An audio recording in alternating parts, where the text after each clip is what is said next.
Here's a pair of the JLab Go Pop Plus earbuds. I'm going to show you how to pair and connect these directly to an Android phone. The Android phone I'm using here is a Samsung Galaxy S25. So the first thing is we got to put the earbuds in the pairing mode, okay? So make sure that the buds are in the case, and then we're going to go ahead and take it out right away.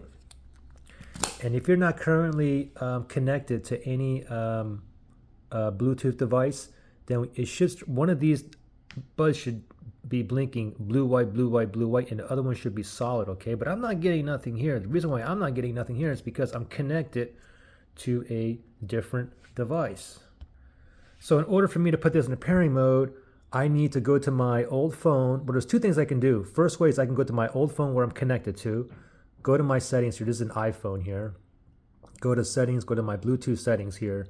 And then it says connected here. So I can click on the I there, right here. I can disconnect, forget this device, or I can just turn off Bluetooth. If I do any of those three, right away it should go into pairing mode. As you can see, one of these is blinking blue, white, blue, white.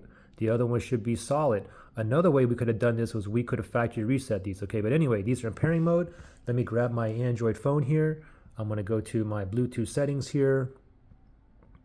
Settings, and I'll go to connections.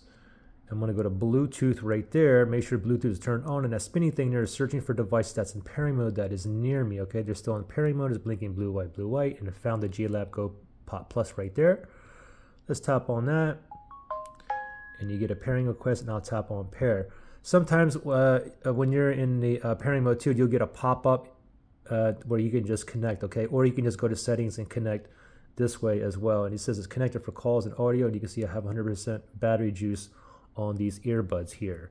Now, if you have any kind of issues pairing or connecting, you can always factory reset these too. If you need to do that, look in the link below in the description area.